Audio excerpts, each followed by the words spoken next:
leading us in worship. If you're one of our guests this morning, we want to extend a special welcome. My name is Adam. I have the privilege of serving on the staff here at Eastside, but today I have a very special privilege to introduce you to my friend, Jeff Stoniker. Now, you may not know Jeff, but Jeff was on the management team back in the pre-launch days of Eastside Christian Church. So when this was just a calling from the Lord and a vision for what God would do on the east side of Orlando, Jeff and the church he was serving at the time, Ocean Point Christian Church in Rhode Island, they were the first church to raise their hand and said, one of the only churches, honestly, that said, we'll support you guys in a significant way. And so he's come alongside us. We are here today, who we are, because of his support. So we're so thankful. So give Jeff a round of applause. He's going to preach today. Yeah. Thanks, Adam. Yeah, and actually our paths have kind of mingled throughout this past several years. I was thinking about just ways that we have some parallels, and Adam's wife, Carissa, was actually in the youth group that my wife and I were youth sponsors, and so it's kind of weird to then see this going on. And prior to moving away from Florida and moving to the Northeast, where I planted a church, and I'm now serving in a college ministry called Sojourn Collegiate Ministries, I served in a church here, that was at the time First Christian Church of Winter Park, and then I did campus ministry at UCF as a part of CCF. And for those of you who know any of Adam's stories, there's a lot of parallels there. And so I have a heart for this church. I have a heart for the local church. I have a heart for the local church in Florida, and I have a heart for church planting with all of that. Now, before we jump into the message, though, I want to go over a few things that I think are important. The first thing is just this. I don't want to assume that just because you're here this morning that you want to be here. I'm going to try to make as few assumptions as possible. Some of you might be here as a favor to a friend. Some of you might be here as a favor to a family member. Some of you might be here because you were bribed with lunch later on. Some of you might be here because you're drug along. Some of you might be here because you were drugged and brought along. However, you are here. I don't want to assume that you just actually want to be here. But here's what I also believe. I believe that there is a reason and a purpose that you're here today. I don't know what that is. I believe that we are all on our own faith journeys that take up all kinds of steps and experiences. And I don't know where you are in your faith journey, but my hope and my prayer for you is that today you would be able to take a step in that journey that moves you closer to God. That could be through a conversation, that could be through song, that could be through something that you hear me say. But that's my hope and that's my prayer. The other thing I want to lead with is just simply this. I think we have a human tendency that when someone is physically elevated on a stage like this, that we also elevate them in our minds. We think, hey, they're up on a stage, they have it all figured out. Whatever they're going to talk about, they are an expert on it, they figured it out, now I just need to be more like that person. If that is what you think, or maybe even subconsciously think, man, let me just erase that from your mind. That is so far from the truth. The things that I share about are usually things that I'm studying, I'm looking at, and I'm struggling with. And I just get a chance to say, hey, here's some things that I'm wrestling through, and I have an opportunity to share them with you. The only difference really between you and me is that I've got a pop star microphone strapped to my face. So you have to listen to what I have to say through all of this. All right, now we're going to do a little word association game. So if you remember how this works, I'm going to say and show a word, and I want you to just shout out whatever word comes to your mind first. Now, if you don't participate, this is going to be like really awkward.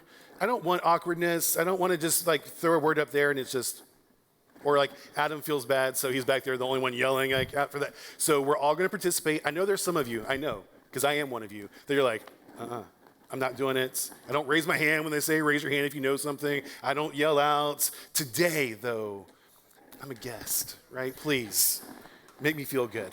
All right, so just yell out the first word that comes to mind when you hear cat. Yes, that's the next one. King.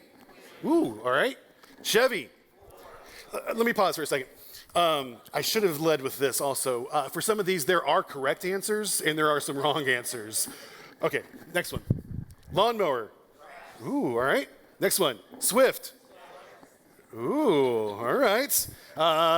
Next one, Travis. All right, we're kind of building on that, all right. Next one, blue cheese. I heard the right answer, yuck. I also would have accepted or anything like wrong, sinful maybe, abomination. Any of those things, I believe, can correctly identify and be associated with blue cheese. Next one, Chick-fil-A. Really, there is no wrong answer when it comes to Chick-fil-A. Now, this next one here, politics. Yeah, it's just like a sound, right? Like I hear that, you're like, it's like this collective, I don't even have a word. I just emote for that one. Here's the sounds. Now, what about this one? Church. All right. We've got some different things bouncing around there. Now, here is something that I've experienced in my life, is that most often when people say church, or I see a church, or that was a pretty church, or let's go to church, we are talking about something that looks kind of like this, a building. And my family, they get so annoyed with me because we'll drive by and they're like, oh, look at that pretty church. And I'm like, building, church, building. Or maybe in your mind it's something more like this, kind of an old like farm, typical steeple, white church. But is that really what we see with this word? For us to better understand what the church is, we need to look at something that happens in one of the biographies of Jesus. In one of the biographies of Jesus that we call the Gospel of Matthew, we see, we'll get to that in just a second. That's in the Gospel of Matthew. We see this interaction between Jesus and his disciples. And they're approaching a place called Caesarea Philippi. And this is important to know because they're approaching this area that used to just be known as Philippi, but it's been renamed recently Caesarea Philippi. If that sounds like Caesar, it's because that's what it is. It's been renamed after Augustus Caesar in honor of him. It's been modified with that name. And if you think about who Augustus Caesar is in history, Augustus Caesar is the adopted son of Julius Caesar. Julius Caesar was believed and worshiped as a god. So as they're walking and they're approaching Caesarea Philippi, they are approaching a city that is named after the adopted son of a dead god. That's the context that we see as they approach. In here, Jesus starts to talk to his disciples. He starts to ask them, who do people say that I am?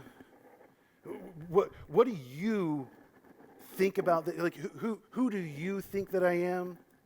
And then ultimately, what we see is in chapter 16, Simon Peter speaks up because he's always the first one to speak up. He says, you are the Messiah. This word Messiah is the same word as the word Christ. It means anointed one, chosen one who's set apart for a very specific purpose. You are the Messiah, the Son of the living God. As they're looking at this place that was named after the adopted son of a dead God.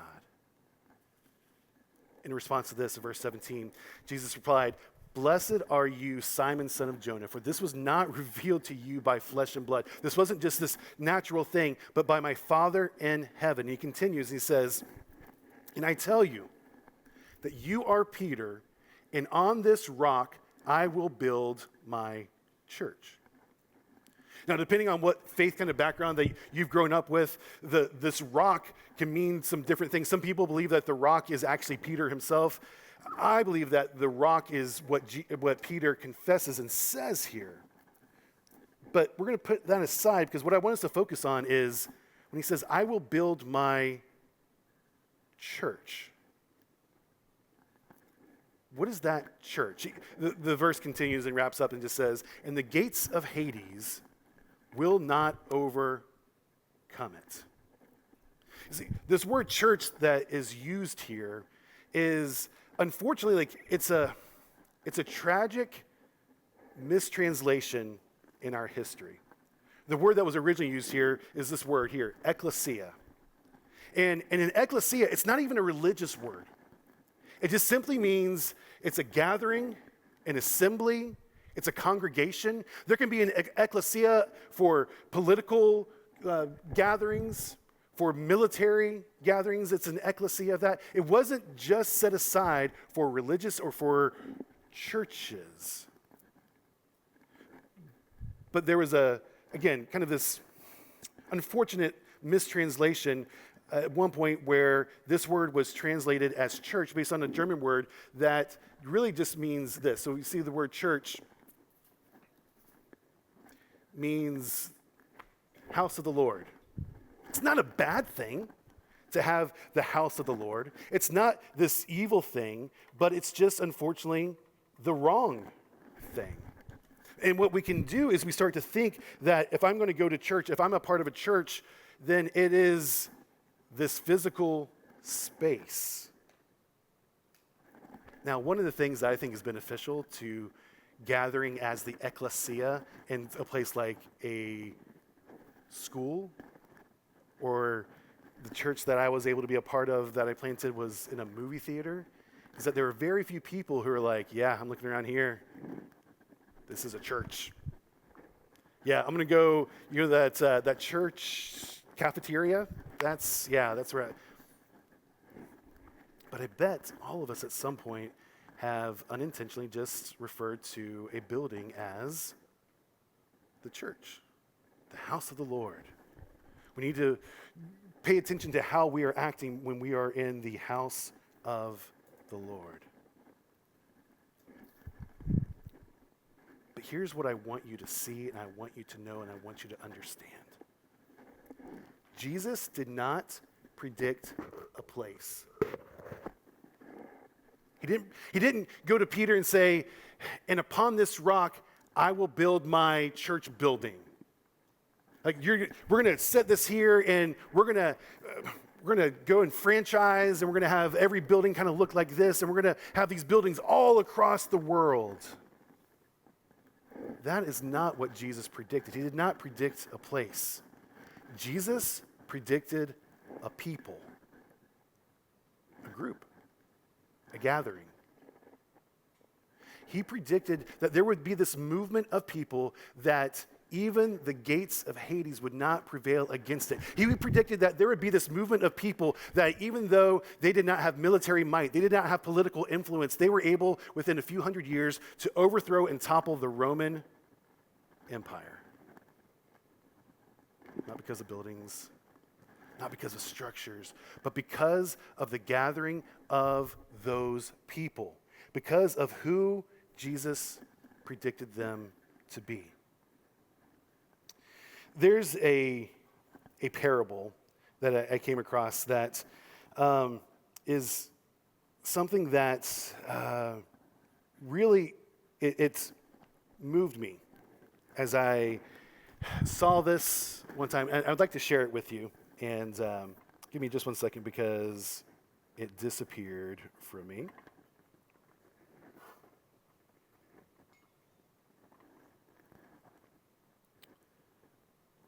So I'm going to read along. We've got some pictures that will go with it that I think helps us to illustrate and think about maybe some of our experiences when it comes to the ecclesia. On a dangerous seacoast where shipwrecks often occur, there was once a crude little life-saving station. The building was just a hut, and there was only one boat.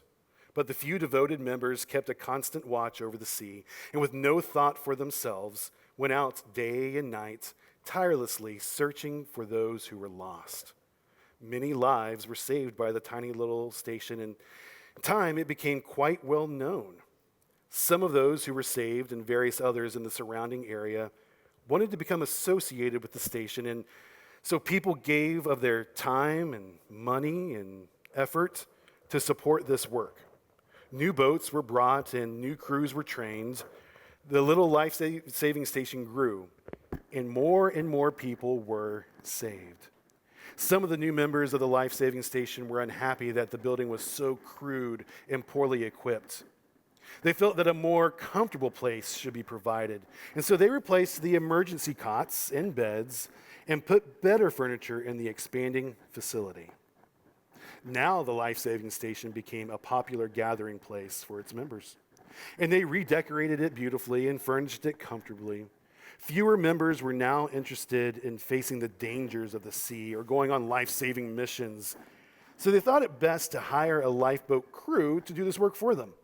The mission of life-saving was still talked about, and in fact, it was posted on the wall.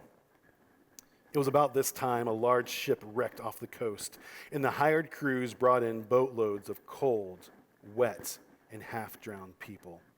They were dirty and sick, and they were foreigners. And the beautiful new club was becoming very dirty, and the members felt uncomfortable with these people coming in. So the property committee met and decided that a shower house needed to be built outside the club where victims of shipwrecks could be cleaned and treated and evaluated before being allowed to come inside the beautiful facility. At the next meeting, the club membership met and they decided that they would continue to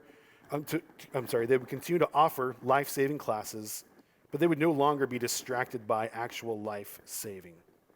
There were simply too many activities and events and too many members that needed attention, too many meetings that needed to take place, and the waters were simply too dangerous.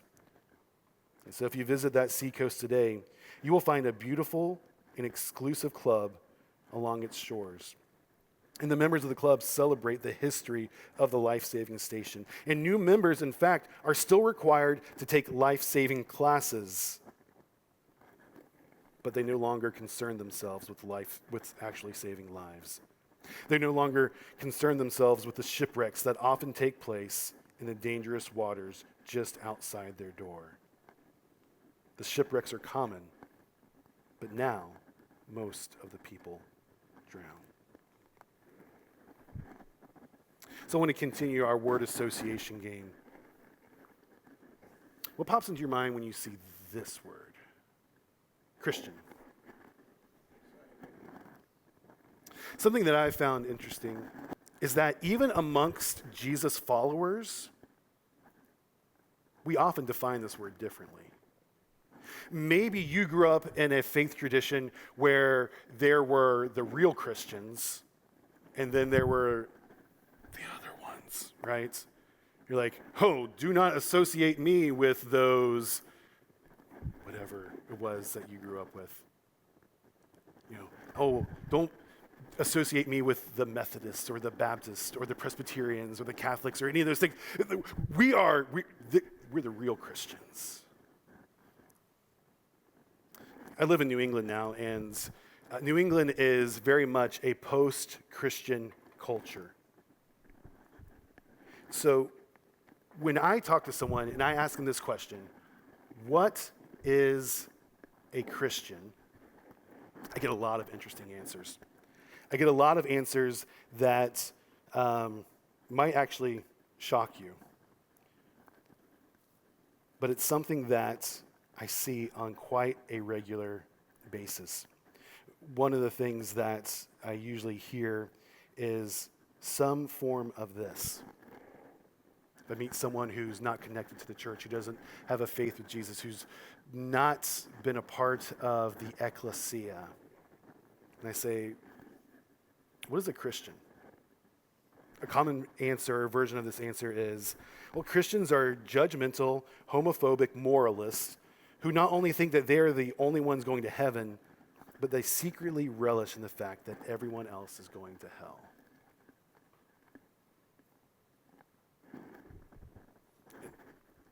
And their opinions and their thoughts on this, they stem from life experience. They stem from things that they've seen and heard. And many times they're based on things that are false, that they shouldn't have seen or heard. Or maybe Christianity is portrayed in a negative light, but many times it's not. Many times it's what they saw and experienced when they were in that moment where they're like, hey, I don't know where else to turn, so I'm going to explore this Jesus thing, these followers of Jesus.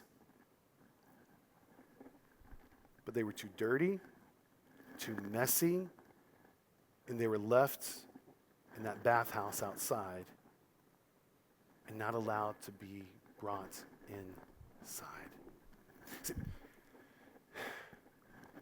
one of the things I love about church plants is that there is this hyper focus on connecting with those who would not otherwise walk through the doors of a church. To connect with those who are in those bathhouses, the messy, the dirty, the ones who have been shipwrecked. But for those of us who follow Jesus, those of us here this morning that consider ourselves as a part of the ecclesia, here's what I want you to never forget. The gravitational pull within every church is inward. We can start with this focus to connect and to reach and to bring hope and to bring love and to bring this message of who Jesus is and this desire to connect people to Jesus. But if we are not intentional, we will slowly be completely inwardly focused. A church does not have to focus on, like, how do we do more things for ourselves? No, it just happens. Which means that we have to be intentional. We have to fight. We have to continue to fight to go against that gravitational pull, to make sure that we are continually and always looking outward, that we are in this place, that we are looking for the shipwrecked. So this word Christian, what is a Christian? It's interesting. The term in all of its forms only appears 3 times in the Bible. And it's actually a term that's used by outsiders to describe this group that they refer to as Christians. So we see this in Acts chapter 11. It says, then Barnabas went to Tarsus to look for Saul, and when he found him, he brought him to Antioch. So for a whole year, Barnabas and Saul met with the church and taught great numbers of people. The disciples were first called Christians at Antioch. So we see this reference right here. Then we continue on. We see this historian Tacitus who is giving a description of what we're looking at when it comes to Christians. It's not just within the historical documents, the history book that we call the book of Acts. He says, consequently, to get rid of the report, Nero fastened the guilt. Let me back up just a little bit. So the Christians became this group of people who were easy to blame. They were weird. They believed some weird things. And as Nero is being blamed for all these fires that are happening throughout Rome, he decides this. Nero fastened the guilt and inflicted the most exquisite tortures on a class hated for their abominations called Christians by the populace. Not internally, they didn't call themselves Christians, but over time they adopted that name. And we see that throughout culture a lot of times where there's a group of people who are called something, and then after a while they adopt that name. For a while I lived in Indiana, and people who live in Indiana are called Hoosiers. Originally, that was like this negative, like those Hoosiers. But then over time, at some point, like, yeah, we're Hoosiers. Those Christians. So if they were called Christians by those on the outside, what did they refer to themselves? Look at this. Before they got their nickname, when they referred to and wrote about themselves, they used different terms, primarily the term disciple. And I think when we, even in our common culture, when we say disciple versus Christian, it can bring about a whole different understanding. When we say Christian, a lot of times people pack on other things on top of that. Well, you're a Christian, so that means that you also believe this, and that you live in this kind of community, and that you vote this kind of way, and that you think this kind of thing about people. It's just a cultural baggage piece. That's unfortunate, but it's real. It's something that we have to really kind of work against.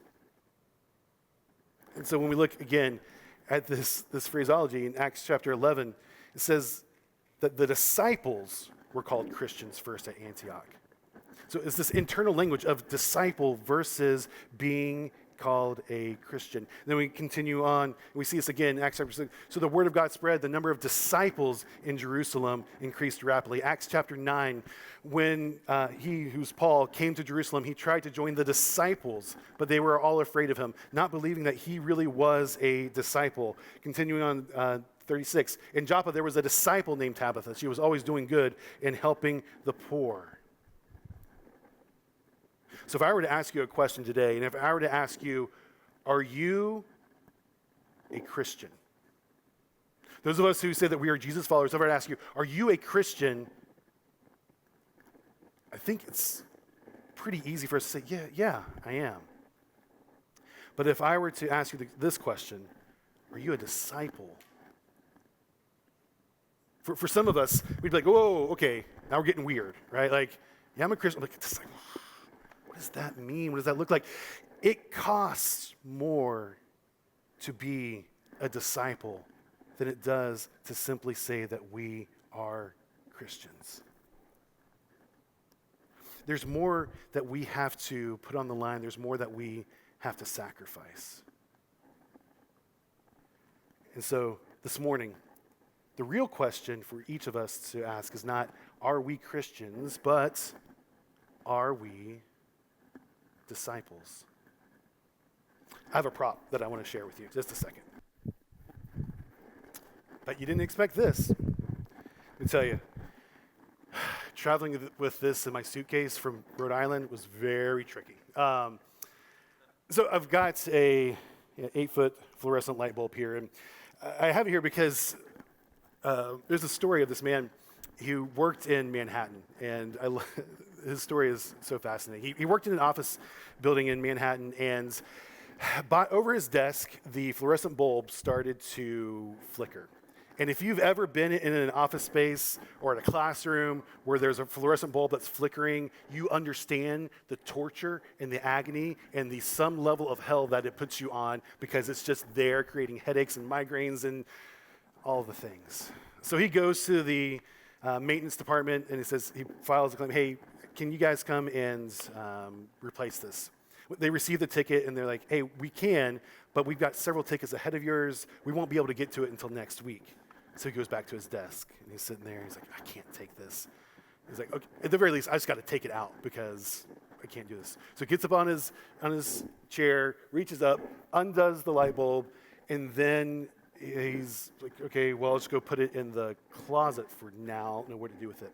The end of the day comes, and he's trying to figure out, well, what do I do with the light bulb? I don't want to leave it in the closet, because if I leave it there, then someone else might find it, think it's a good light bulb, and go put it back up, and then we're starting from scratch all over again. There's no trash cans I can put it in, so he decides, well, I'll take it home with me.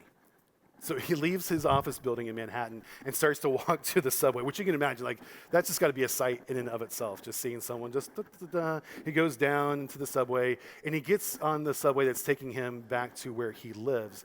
And as he's standing there, the subway continues on, it gets to the next stop, and people start to get on.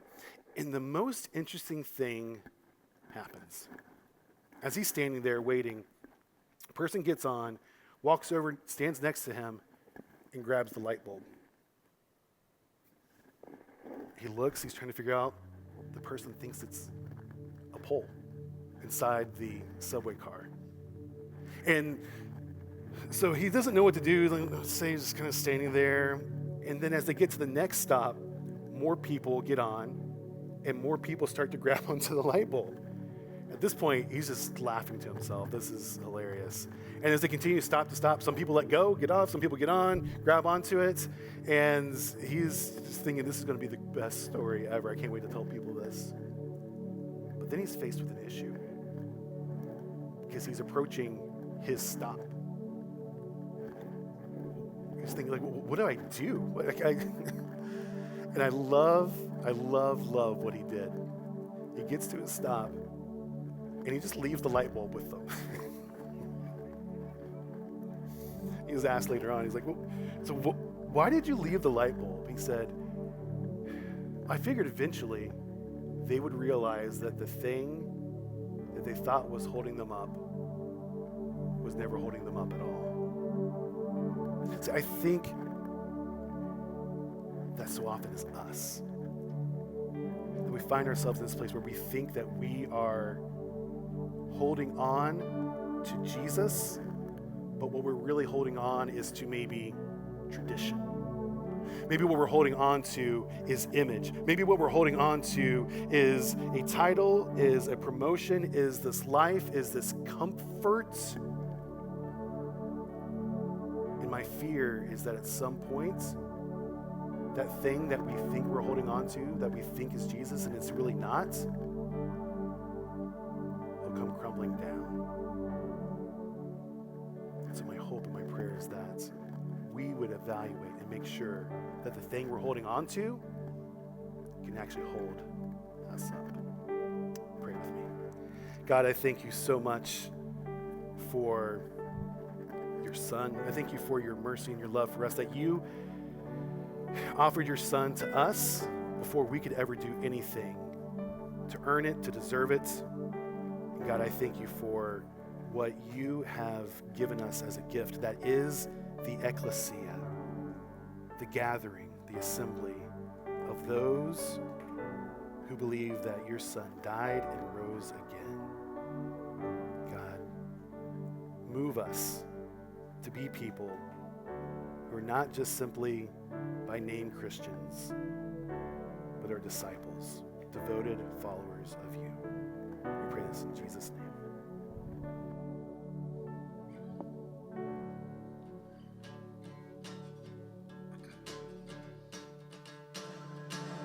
Will you stand and worship with us? I was buried beneath my shame.